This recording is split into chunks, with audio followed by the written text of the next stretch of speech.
بسم اللہ الرحمن الرحیم۔ آج کا موضوع گفتگو بھی گزشتہ 4 قسطوں کے ساتھ پیوستہ ہے جو دارالاسلام اور دارالحرب کے ضمن میں ہم نے کی تھی، اور ہم نے چونکہ موجودہ دور پر بھی ایک اجمالی اور مختصر گفتگو کی تھی، اس ضمن میں ہم نے وہ اصول بیان کیے جو آج بین الاقوامی سطح پر تسلیم کیے گئے۔ اس میں آخری اصول یہ بیان کیا گیا تھا کہ جو آزاد ممالک ہیں دنیا میں اس وقت موجود ہیں، ان کی یہ ذمہ داری بنتی ہے کہ وہ ان اصول و قواعد و ضوابط کی پابندی کریں جو یونائٹڈ نیشنز نے چارٹر کی صورت میں ان کو دیے ہیں۔ اس میں حقیقت یہ ہے کہ اسلام بھی یہ کہتا ہے کہ جب معاہدہ ہو، جب کسی کے ساتھ عہد و پیما ہو، ان کو بھی ان کے انجام تک پہنچایا جائے۔ اس ضمن میں چونکہ یہ لمبی چوڑی داستان ہے، وہ کیا ہے کیا نہیں ہے اور ان پر کس طرح سے عمل ہوگا، کس طرح سے عمل نہیں ہوگا، اس ضمن میں بہرحال فقہا نے بہت کچھ کہا ہے، لکھا ہے، اسلامک جو جورسٹس ہے۔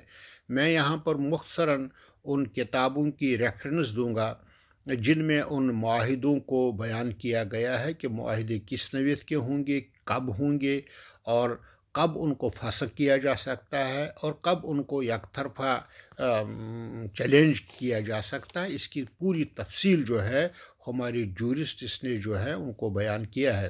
اس ضمن میں سب سے پہلی کتاب جو ہے وہ الاحکام السلطانیہ ہے، جو اسلامی سیاست پر پہلی کتاب ہے کہ خلافت کی کیا شرائط ہے اور اس کو کس طرح سے قائم کیا جائے گا۔ اور دوسری کتاب جو ہے المبسوط ہے، امام سرخسی کی ہے، جو فقہ حنفی کی ایک متداول کتاب ہے۔ اس میں بھی بہت سارے چیپٹر اور ابواب بیان کیے گئے ہیں جن میں ان معاہدوں کی نوعیت کو بیان کیا گیا ہے۔ اور تیسری کتاب جو ہے ہمارے امام اعظم علیہ الرحمہ کے شاگرد رشید امام یوسف کی کتاب ہے جس کا نام ہے کتاب الخراج ہے۔ وہ گرچہ ٹیکس سے متعلق ہے لیکن اس میں بھی معاہدات کے پر اچھی خاصی روشنی ڈالی گئی ہے۔ اور تیسری کتاب الوثائق ہے، ڈاکٹر حمید اللہ صاحب کی ہے، جو رسول پاک صلی اللہ علیہ وسلم کے ان خطوط پر مشتمل ہیں جو بادشاہوں کے لکھے گئے تھے۔ ان میں ان پر جو اصول یا معاہدے بیان کیے گئے ہیں ان کا ذکر اس میں ہے۔ اور تیسری آخری کتاب ہدایہ ہے، الوداع و ثنایا ہے۔ یہ بہت سا کتاب الاموال ہے۔ اگر ان کتابوں کو، ان کا انگریزی ترجمہ بھی ہو چکا ہے اور یہ بھی انگریزی میں بھی موجود ہے، اگر انگریزی میں آپ پڑھنا چاہیں تو اس کے لیے حلاق کی جو ہے Islamic introduction of Islamic law, یا اس طرح سے بہت ساری انگریزی میں بھی مواد پڑا ہوا ہے، جس کو جی چاہے وہ ان کو پڑھ سکتا ہے۔ لیکن یہاں میں صرف مختصراً یہ عرض کروں گا کہ جو حقیقت یہ ہے کہ دارالاسلام اور دارالحرب کا جو تصور ہے کہ تصور پر جو اعتراضات کیے جاتے ہیں آج کل کی دنیا میں، ان میں سے بیشتر موجودہ دور کے طرز عمل پر وارد ہوتے ہیں۔ وہ جس رویہ کو اپنے لیے جائز سمجھتے ہیں اور دوسروں کے لیے اس کو ناجائز سمجھتے ہیں۔ اور دنیا کی بڑی طاقتیں اور قوتیں آج بھی دیکھیں جو بیلنس ہے، جو جمہوریت کا دعویٰ کرتی ہیں، کس طرح سے وہ چھوٹی چھوٹی قوموں پر پل پڑتی ہے اور وہ اصول اپنی جگہ رکھتے ہیں۔ مثال کے طور پر اگر کوئی ملک جو ہے ایٹمی انرجی حاصل کرنا چاہتا ہے، ایٹمی قوت بننا چاہتا ہے، لیکن کس طرح سے دنیا جو ہے دروغ بیانی کر کے ان پر روک لگاتی ہے کہ نہیں، یہ تو ہمارا ہی حق ہے، تمہارا یہ حق نہیں بنتا ہے۔ مطلب یہ ہے کہ آج کل کی دنیا میں بھی وہ پرانا اصول قائم ہے کہ مائٹ از رائٹ، جس کی لاٹھی اس کی بھینس۔ انشاءاللہ العزیز اس پر ہم آئندہ جو ہے اس قسط میں گفتگو کریں گے۔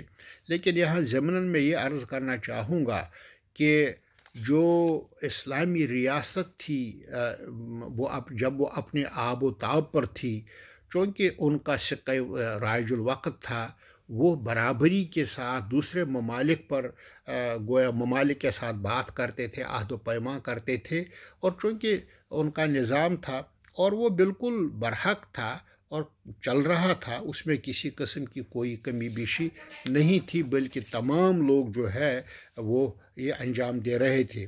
مگر عصر جدید نے صورتحال بالکل ہی بدل دی۔ قبائلی حکمرانی اور بادشاہت اور آمریت کا اقتدار تب قصہ بارینہ ہو چکا ہے۔ انشاءاللہ العزیز میں دوسری قسط میں یہ تفصیل کے ساتھ بیان کرنے کی کوشش کروں گا۔ اگر آپ کو کوئی آپ دیکھ رہے ہیں، کوئی فیڈ بیک دینا چاہیں یا کوئی بات کرنا چاہیں اس ضمن میں، تو یا کسی چیز پر کسی بات پر آپ کوئی وضاحت چاہتے ہیں، بلا شک آپ کمنٹ کر سکتے ہیں، ٹیلی فون کر سکتے ہیں، مجھ سے بات کر سکتے ہیں۔ انشاءاللہ اس گفتگو کو، یہ بہت ہی اہم گفتگو ہے، اس کو اگر اچھی طرح سے پیش کیا جائے تو زیادہ بہتر ہوگا۔ اللہ تعالی ہمارا حامی و ناصر ہو۔ جزاک اللہ خیر۔